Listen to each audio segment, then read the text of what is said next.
Buenos días. Este grupo está conformado por los cadetes Sucres Denis, Robles Andreina, Galván Genoli, Nibulque Gereida y mi persona Carrasquel Génesis. Pertenecemos a la carrera de Ingeniería Marítima de la Cátedra de Arquitectura y Construcción de Buques, mención Operaciones. Y hoy vamos a hablarles acerca de los elementos estructurales de la proa. El cuerpo de la proa es la zona del buque situada, según el sentido de avance del buque, en la parte delantera y limitada sus estructuras por el mamparo de colisión o del pique de proa. En esta estructura se unirán los costados y fondos mediante una pieza específica denominada roda. Al cuerpo de proa se le puede asignar las siguientes misiones. A. Dar formas geométricas a la viga o casco apropiadas para reducir la resistencia a la marcha del buque. B. Crear comportamiento de protección a las bodegas contra inundaciones producidas por el choque contra objetos o estructuras fijas de tierra. C. Alojar lastres o combustibles. Y D. Ser soporte de los equipos de fondeo. La estructura del cuerpo de proa está formada por las planchas del forro exterior y elementos resistentes de constitución similar a la del resto de la viga o casco, con modificaciones importantes, así como las piezas estructurales, como lo son la roda, la caja de cadena y los escobenes, que, aunque ellos no son resistentes, modifican algunas partes del pique de forma muy relevante. El bulbo de proa. En náutica, el bulbo de proa es una protuberancia bulbosa en la proa del barco, la cual actúa sumergida en el agua.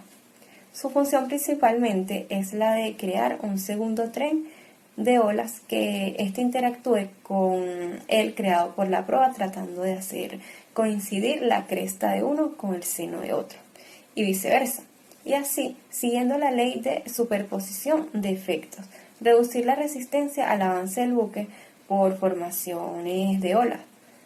Ok, cuando nos encontramos navegando, el buque tiene que hacer frente a una serie de resistencias de distintos tipos, y las más generales son resistencia por fricción, que ésta se debe al propio movimiento del casco a través de un fluido viscoso como es el agua, y resistencia por formación de olas.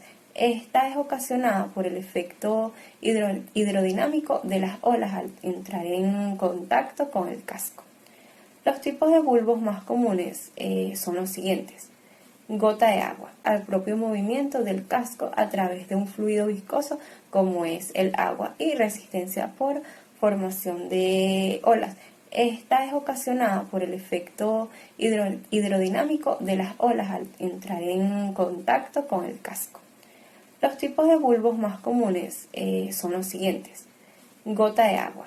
Con mayor volumen en su parte baja, se consideran adecuados para buques con grandes variaciones de calado y formas redondeadas en proa.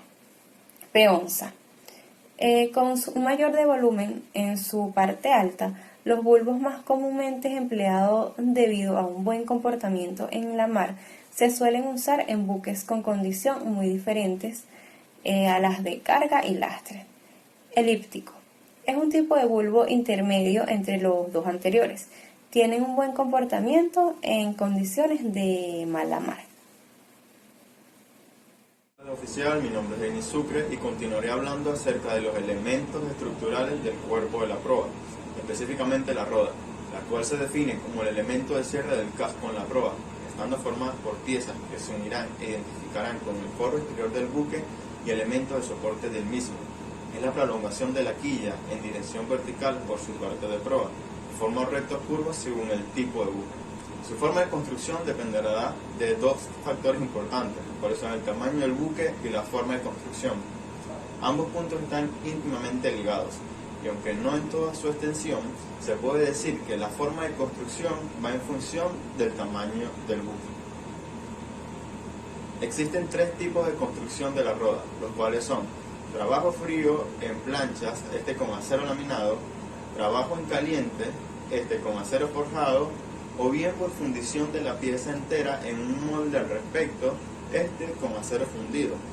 Estos tres tipos de construcción definen estructuras muy distintas e incluso crean soluciones constructivas y de resistencias diferentes. La roda de acero laminado o forjado, cuya construcción es muy similar en ambas, está formada por un conjunto de planchas curvadas y soldadas entre sí, que crean la estructura del forro y una serie de elementos de refuerzos longitudinales, horizontales o transversales, según la zona, dando resistencia al conjunto.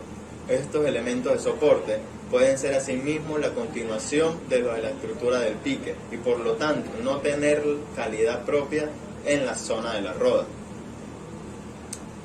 La roda fundida es una pieza con estructura similar a la armada, es decir, con un forro exterior y reforzamientos horizontales y verticales, que se conectarán al resto de la estructura.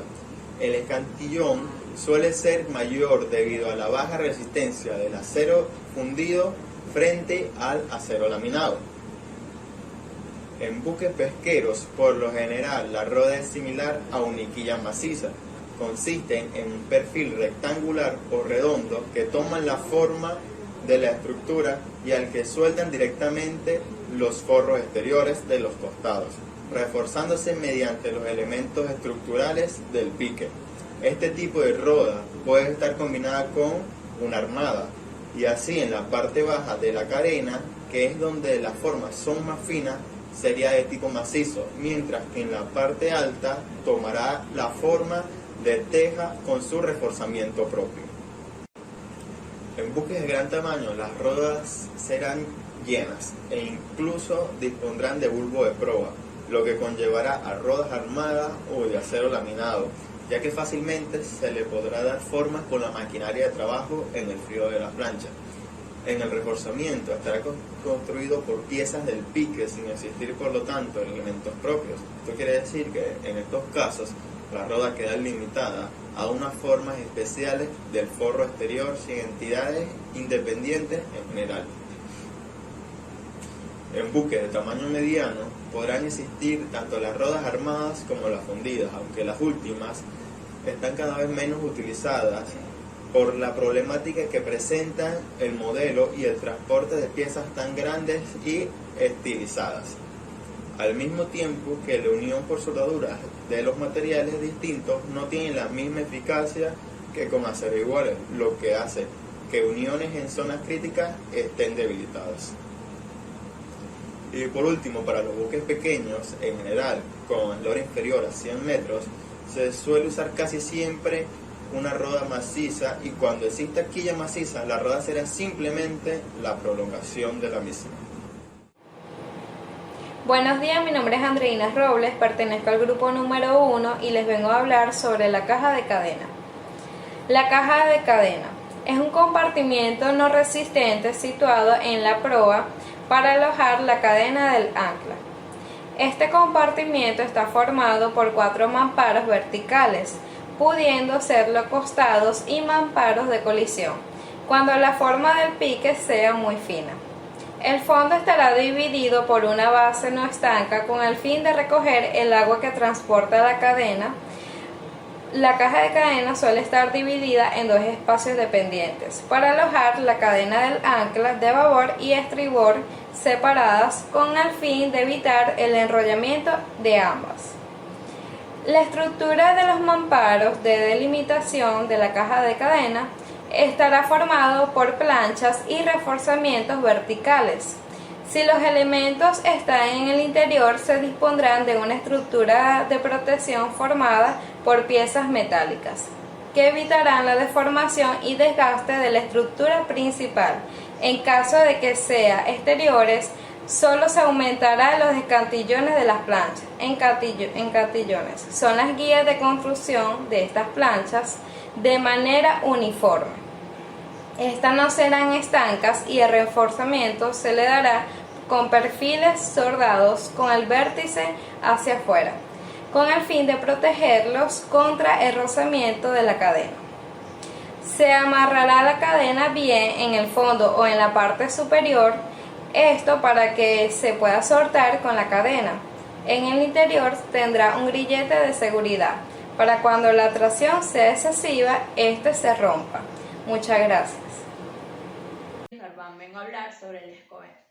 En náutica, el escobén viene siendo la abertura circular del casco de una embarcación en forma de tubo corto, por donde pasa el cable, cuerda o cadena del ancla. Esta sirve para subir y bajar de la misma. En la fotografía se pueden apreciar ambos extremos del escobén, como lo es la parte interna y externa. En la parte interna podemos ver lo que son los sistemas de baldeos y limpieza de la cadena del ancla. Esta sirve para evitar el ingreso del lodo. Debido al tiempo que dura fondeado, la cadena adhiere mucho lodo. Entonces se evita el ingreso del lodo a la caja de la cadena. Además del escobén, existe otra tubería que enlaza lo que es la caja de la cadena con el cobrastante. Esta lleva por nombre gatera. También se puede apreciar en las imágenes la parte exterior del escobén. En la parte exterior se puede ver que es un canto redondeado o media caña de la misma. Es para facilitar el trabajo de la cadena en el tiempo que el buque dura fondeado o anclado. Además de la estructura anteriormente descrita que se presenta en el cuerpo de proa, también se presenta la estructura de pique, que consiste en una bodega en la parte de proa que aprovechará todos los espacios confinados, el reforzamiento del casco y el mamparo de colisión. En este se presenta el fondo de la quilla, la cual dependerá del número de bodegas y tendrá una quilla vertical de mayor amplitud que generará el paso de las personas que la construyen. También se presentan las varengues o elementos transversales que serán intercostales a la quilla y su construcción similar a la última. En el fondo siempre serán sencillos y de forma ascendente a la roda. En esta también se encontrarán los salpicaderos, los cuales son estructuras de costados que serán similares a la bodega, cuyo mayor reforzamiento transversal formará por bulancarmas o creando anillos resistentes. En estos reforzamientos transversales se pueden completar con buzardas o piezas horizontales que pueden tener una anchura similar a las palmajadas o amplitud reducida a la zona de roda, o formando especies de cubiertas similares y aligerando anillos horizontales que se reciben con el refuerzo de mamparos de colisión. En la estructura de cubiertas serán similares a bodegas sin elementos particulares, interponiéndose de forma una estructura de fondo o costados y cubiertas se suelen disponer de mamparos de aligerado y vertical. Los salpicaderos y los sentidos longitudinales se ocuparán por parte totalmente de crujía, reforzando de esta forma la roda que podrá conectarse así incluso con el mamparo de colisión. En algunas ocasiones existen los llamados vados de aire. El perfil de conectará con las bandas de babor y estribor de forma horizontal sin ser soporte de plancha, situándose según la dirección del plano transversal. Muchas gracias por su atención.